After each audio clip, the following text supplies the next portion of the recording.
कल तक दिल्ली में 17,386 केस कोरोना के आए टोटल अभी तक। उसमें से 7,846 लोग ठीक होके घर चले गए। 9,142 लोग अभी भी बीमार हैं और 398 लोगों की मौत हो गई है कोरोना की वजह से। पिछले कुछ दिनों में दिल्ली में कोरोना की वजह से कोरोना के केस बढ़ रहे हैं, तेजी से बढ़ रहे हैं। इस बात को हम स्वीकार करते हैं। ये थोड़ा चिंता का विषय है, लेकिन घबराने की कोई ज़रूरत नहीं है। मैं आपका मुख्यमंत्री आपको ये भरोसा दिलाना चाहता हूँ कि आपकी सरकार कोरोना से 4 कदम आगे चल रही है। जितनी ज़रूरत है उससे कहीं ज़्यादा इंतज़ाम हम आपके इलाज के लिए कर रहे हैं। जैसा मैं हमेशा कहता आया हूँ कि हम परमानेंटली ज़िंदगी में लॉकडाउन नहीं कर सकते, सब कुछ बंद करके नहीं रहा जा सकता। आज कोई ये नहीं कह सकता कि 1 महीना लॉकडाउन और कर लो तो कोरोना ठीक हो जाएगा, या 2 महीना लॉकडाउन और कर लो तो कोरोना ठीक हो जाएगा। कोरोना रहेगा, और अगर कोरोना रहेगा तो कोरोना का इलाज करने का इंतज़ाम करना पड़ेगा। हमारी पूरी सरकार इस टाइम कोरोना के मरीजों का इलाज करने की तरफ ध्यान दे रही है। दिल्ली का मुख्यमंत्री होने के नाते 2 चीज़ों पे ही मेरे लिए चिंता होगी। अगर दिल्ली के अंदर कोरोना की वजह से मौत का आंकड़ा बहुत बढ़ने लगा, मेरे लिए चिंता होगी। मेरा पूरी कोशिश है कि कोरोना के मरीज अगर बढ़ भी रहे हैं तो वो ठीक हों और घर चले जाएं, ठीक हों और घर चले जाएं। तो मौत नहीं होनी चाहिए कोरोना की वजह से, इसको कम से कम रखने की हम पूरी कोशिश कर रहे हैं। और दूसरी चीज़, कोरोना की वजह से मान लीजिए 10,000 पेशेंट हो गए और हमारे पास 8,000 बेड हैं, तो मेरे लिए चिंता का विषय है। जब लोग इधर उधर के धक्के खाएंगे बेड के लिए, मेडिकल के लिए, इंतजाम के लिए, ऑक्सीजन के लिए, वेंटिलेटर के लिए अगर लोगों को धक्के खाने पड़ेंगे, तब मेरे लिए चिंता का विषय है।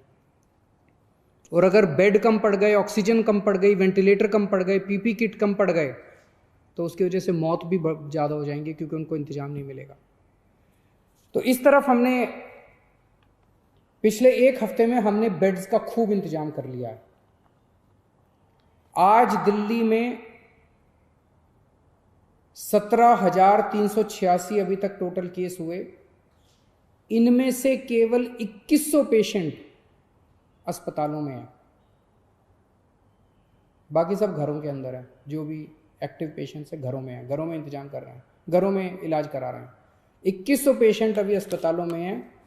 और हमारे पास पिछले 1 हफ्ते में हमने इस पर काफ़ी काम किया है। आज की डेट में 6600 बेड कोरोना के, केवल कोरोना के लिए 6600 बेड का इंतजाम कर लिया है। पिछले हफ्ते जब मैं आपसे मिला था 1 हफ्ता पहले, हमारे पास टोटल मिला के 4,500 बेड का इंतजाम था। पिछले 1 हफ्ते में हमने 2100 और बेड का इंतजाम कर लिया। 6600 बेड हैं आज हमारे पास। इन 6600 बेड्स में से केवल 2100 बेड के ऊपर पेशेंट हैं, 4500 बेड खाली पड़े हैं अभी अपने पास। और पिछले हफ्ते हमने ऑर्डर जारी कर दिए, 5 जून तक दिल्ली में 9,500 बेड्स तैयार हो जाएंगे। उनकी तैयारी चल रही है, ऑर्डर जारी कर दिए हैं। कई होटल्स को टेक ओवर कर रहे हैं हम लोग, होटल्स के अंदर बेड बना रहे हैं, वहाँ पे ऑक्सीजन कॉन्सेंट्रेटर लगाएंगे, अगर जरूरत पड़ी वहाँ भी ऑक्सीजन देने की, वहाँ भी ऑक्सीजन देंगे। तो 2100 पेशेंट्स के, केवल 2100 आज पेशेंट्स हैं। 6,500 बेड तैयार हो चुके हैं और 9,500 बेड और 1 हफ्ते के अंदर तैयार हो जाएंगे। तो आपको चिंता करने की ज़रूरत नहीं है। थोड़ा सा आपको ब्रेकअप दे देता हूँ।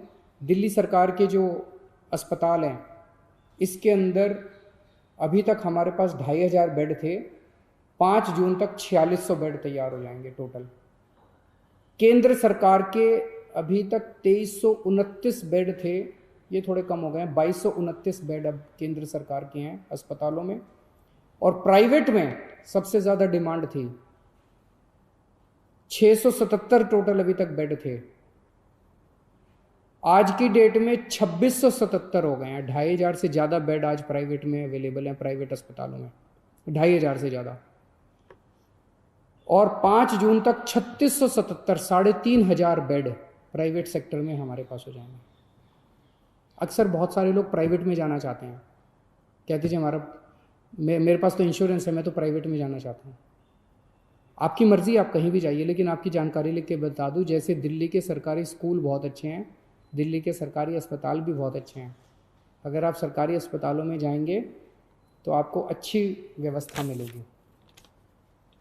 एक चीज़ आपकी, एक आंकड़ा आपकी जानकारी के लिए, 14 मई को दिल्ली में 8,500 केस थे। 15 दिन बाद आज 17,000 केस हैं, डबल हो गए, 8,500 केस बढ़ गए। 14 मई को दिल्ली के अस्पतालों में 1600 मरीज थे, आज 2100 मरीज हैं। 8,500 पेशेंट बढ़ गए, लेकिन अस्पताल में केवल 500 मरीज बढ़े। मोटा मोटा मैं कहने की ये कोशिश कर रहा हूँ कि जितने लोगों को कोरोना हो रहा है, या तो उनको कोई सिम्टम नहीं हो रहा, या उनको इतना मामूली सिम्टम हो रहा है, थोड़ी सी खांसी, थोड़ा सा बुखार, कि अपने घर में इलाज कर रहे हैं। 15 दिन में 8,500 केस बढ़े, लेकिन अस्पतालों में केवल 500 केस बढ़े। तो चिंता करने की, बिल्कुल घबराने की ज़रूरत नहीं है। चिंता तो है, कोरोना के केस इतने बढ़ने नहीं चाहिए, हम भी नहीं चाहते। थोड़ा भी बुखार है तो क्यों तकलीफ होनी चाहिए अपने लोगों को। लेकिन अगर कोरोना है तो घबराने की ज़रूरत नहीं है। मोस्टली लोग, अधिकतर लोग ठीक हो रहे हैं और अपने घर पे ही ठीक हो रहे हैं।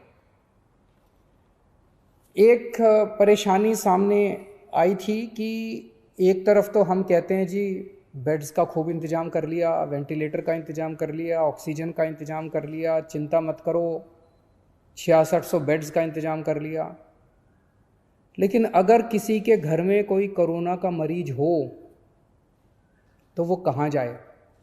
उसे नहीं पता कि कौन से अस्पताल में कितने बेड खाली हैं, उसे नहीं पता कौन से अस्पताल में कितने वेंटिलेटर खाली हैं। कुछ मामले आए जिसमें कुछ लोगों को धक्के खाने पड़े, जानकारी का अभाव था। एक तरफ बेड खाली हैं और दूसरी तरफ लोगों को पता नहीं है। तो इसके लिए मैंने पिछले हफ्ते आप लोगों को बताया था, एक ऐप बना रहे हैं, ऐप बन गया है, उसकी टेस्टिंग चल रही है। परसों सोमवार को उस ऐप को लॉन्च करेंगे। उस ऐप को आप डाउनलोड कर लेना। उस ऐप में आपको एक अस्पताल का डेटा मिलेगा कि इस अस्पताल में टोटल इतने बेड हैं, इतने खाली हैं, इस अस्पताल में टोटल इतने वेंटिलेटर हैं, इतने खाली हैं। अगर किसी के भी घर में कोई बीमार हो तो आपको पता है कि किस अस्पताल में बेड खाली है और किस अस्पताल में वेंटिलेटर खाली है। आपको कहीं धक्के खाने की ज़रूरत नहीं है, आप उस हिसाब से उसी अस्पताल में जाओगे।